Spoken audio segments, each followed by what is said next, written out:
Hello दोस्तों, welcome back to the channel. तो आज की वीडियो हम लोग बात करने वाले हैं एयर फाइबर के बारे में। जियो एयर फाइबर मेरा 3-4 मंथ्स का एक्सपीरियंस है। 3-4 मंथ्स में इसको इस्तेमाल कर रहा हूं। तो इस वीडियो में हम लोग हर एक फैक्टर के बारे में बात करने वाले हैं। यहाँ पे आप देख सकते हैं हमारा एयर फाइबर को, और साथ में जो हमने ऑप्टिकल फाइबर, इसी में बीएसएनएल भी चलता था, इसमें प्राइवेट नेट भी चलता था। मेरा एक्सपीरियंस बीएसएनएल के साथ भी है, प्राइवेट नेट के साथ भी है और एयर फाइबर के साथ भी है।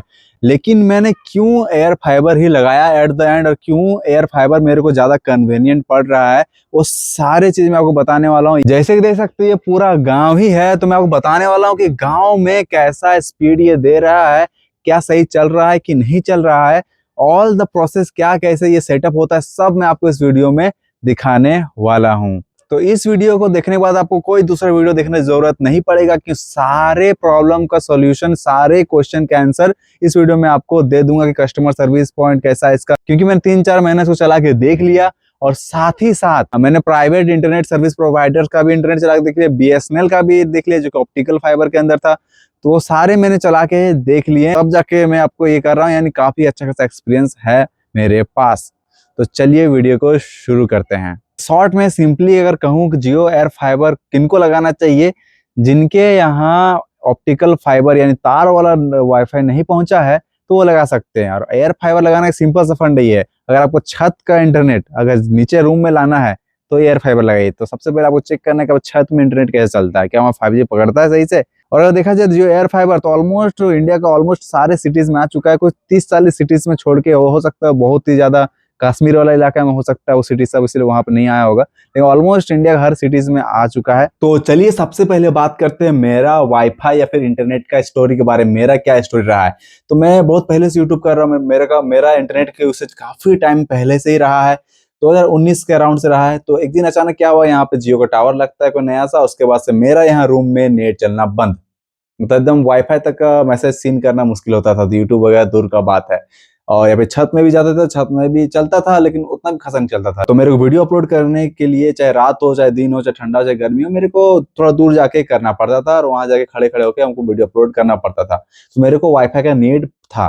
तो मैंने अपने लोकल इंटरनेट सर्विस प्रोवाइडर से बात किया था उस वक्त। वो बोला कि 10,000 रुपये लगेगा तार बिछाने का, 10,000 आपको देना पड़ेगा, साथ में 3 महीना आपको इंटरनेट फ्री हम दे देंगे। तो तार बिछाया, लगाया, लेकिन 5-6 महीना तक चला ही नहीं। चल दिन में 1-2 घंटा चला, किसी दिन 1 दिन चला। बहुत सारी दिक्कतें वहां पे दी। जब मैंने बहुत कंप्लेन करा, इसको कॉल नहीं उठाने लगा, तो मैंने सोचा चल बीएसएनएल का ही लगाया ना, तो बीएसएनएल से डायरेक्ट बात करते थे। जब मैंने बीएसएनएल को कांटेक्ट किया, एसडीओ, एसडीएचओ, बहुत सारे नंबर मैंने जुगाड़ कर लिए थे कॉन्टेक्ट्स के थ्रू। तब जब मैंने उनसे बात करा तो बोला कि इस नाम से तो कोई इंटरनेट कनेक्शन नहीं है, कोई वाईफाई कनेक्शन नहीं है, बीएसएनएल नहीं था। ठीक है, तब थोड़ा झगड़ा हुआ। उसके बाद फिर बीएसएनएल लगवाए उन लोग के थ्रू, और बीएसएनएल लगने के बाद भी नहीं चलने लगा। जो मेरा 10,000 रुपये लगा वो एकदम प्योर वेस्ट ही चला गया, कभी चला ही नहीं सही से। उसके बाद जब मैंने देखा कि यार एयर फाइबर तो हर जगह अवेलेबल हो ही गया, चलो एयर फाइबर ट्राई कर लेते हैं कैसा क्या रहता है। दिक्कत तो ये भी दे रहा है, भी देगा ज्यादा तो क्या ही होगा। ये था मेरा ऑप्टिकल फाइबर इंटरनेट का स्टोरी, कि कैसा क्या दिक्कत देता है। और जनरल बीएसएनएल का सिर्फ मेरा ही हाल नहीं है, सबका जगह ये दिक्कत देता ही है। और प्राइवेट इंटरनेट वाला भी दिक्कत देता ही है। चाहे दिल्ली में भी मेरे कुछ दोस्त काम करते हैं, उन लोगों को भी देता ही है। उन लोग भी लास्ट में जियो एयर फाइबर लगाए, कम से कम कंसिस्टेंटली आता है। लेटेंसी रहता है एयर फाइबर में, लेकिन कंसिस्टेंसी भी रहता है।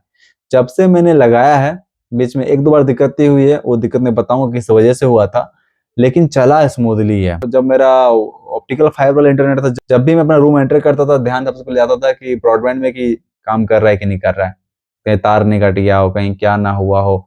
और ऊपर से सर्विस में इन लोगों को बेकार ही था।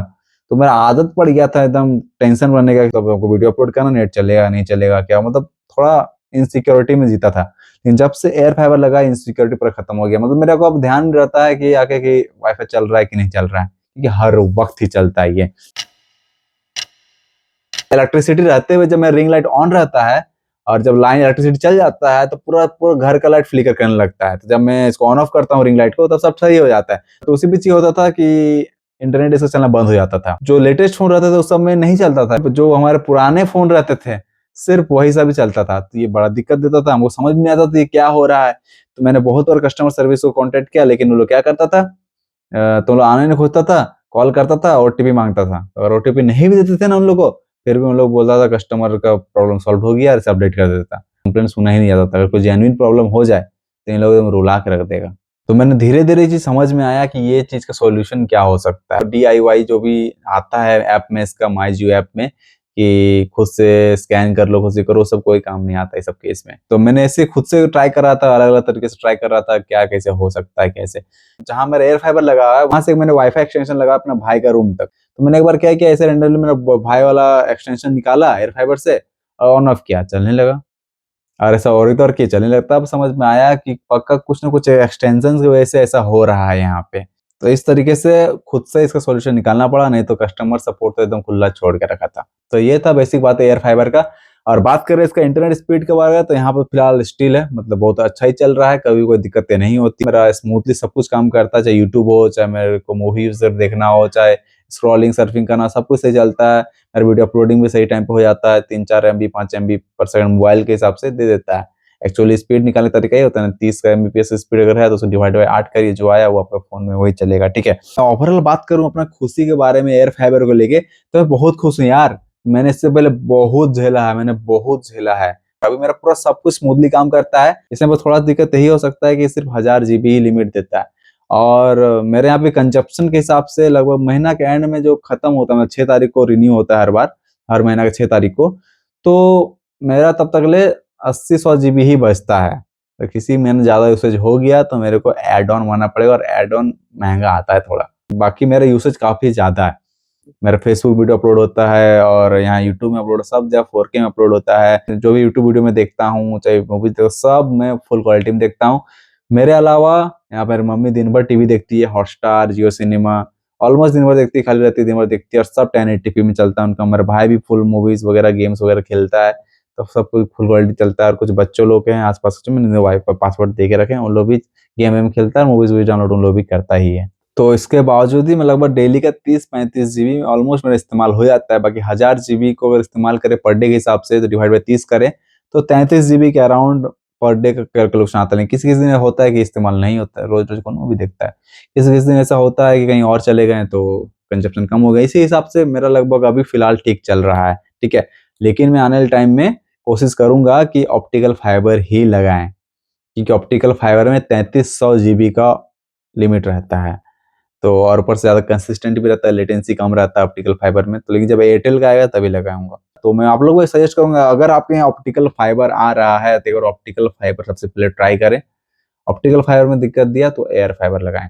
मेरे भैया वो लोग लगाया, मैंने ब्लॉग भी डाला था जिसमें मेरे भैया ने लगवाया था, तो वो तो उनका भी कोई दिक्कत नहीं आ रहा, मेरा भी कोई दिक्कत नहीं आ रहा है। तो चलिए सबसे पहले बात करते हैं सेटअप किस तरह होता है, ऑर्डर किस तरीके से होता है। तो ऑर्डर करने का तरीका इसका सिंपल है, अपना माई जियो ऐप में जाइए, वहाँ पे इंटरनेट कनेक्शन वगैरह करके कहीं कहीं आपको एयर फाइबर का ऐड वगैरह दिखेगा, तो वहाँ पे जाके आप कनेक्शन बुक कर सकते हैं। वहाँ पे आपको दिखेगा कि अगर आपका ऑप्टिकल फाइबर अवेलेबल है तो उसका ऑप्शन आ जाएगा, नहीं तो आप एयर फाइबर भी चूज कर सकते हैं अगर कंसिस्टेंसी चाहिए अगर आपको। बाकी बात करें प्लान्स का, तो प्लान्स थोड़े महंगे हैं इसके।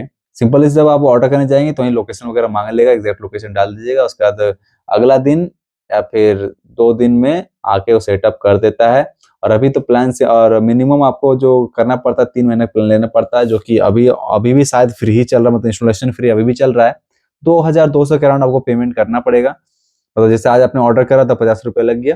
ऊपर सुबह का आदमी आएगा जो आपका सिम एक्टिवेट करने आएगा, आपका फोटो वोटो लेगा, आधार कार्ड वगैरह लेगा, और उसी समय वो आपके फोन में लिंक भेज देगा, कंपनी थ्रू आएगा, उसमें पेमेंट कर दीजिए, उसका सिंपल से बिल जनरेट होता है। उसके बाद शाम तक या फिर अगला दिन तक आदमी सामान वामान लेके आ जाता है। जो सामान लेके आता है वो 18-20 हज़ार का रहता है, लेकिन जो आपको 2022 रुपये दिया बस आपको रिचार्ज का पैसा लगता है वहां। और रिचार्ज का 707 या फिर ऐसे अराउंड पर महीना है मिनिमम, जो कि महंगा ही पड़ रहा है एक तरीके से देखा जाए तो अगर आपको लगाना चाहिए नहीं लगाना चाहिए, जैसे कि मैंने कहा कि अगर छत का इंटरनेट नीचे लेके आना है तो आप फाइबर लगा सकते, एयर फाइबर लगा सकते हैं। और एक इम्पोर्टेंट बात बताना था, मैं आप लोगों को भूल ही गया कि ये पावर कंज्यूम कितना करता है।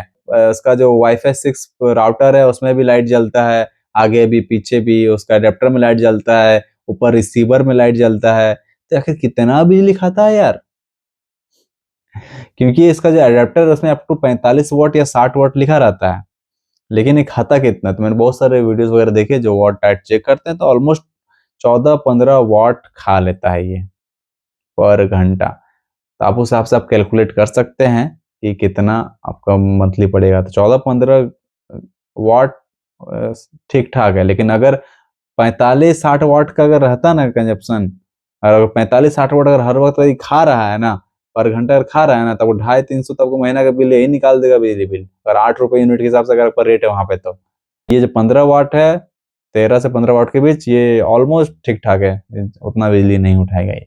ऑलमोस्ट कितना उठाएगा। तो ये था मेरा अनुभव ए जियो एयर फाइबर को लेके। बाकी मेरे से कुछ छूट गया है तो आप मेरे को कमेंट कर सकते हैं, मैं आपको जवाब दे दूंगा। बाकी वीडियो पसंद है, वीडियो को लाइक कर, चैनल को सब्सक्राइब नहीं है, सब्सक्राइब जरूर कर लीजिएगा। Okay then bye, have a good day.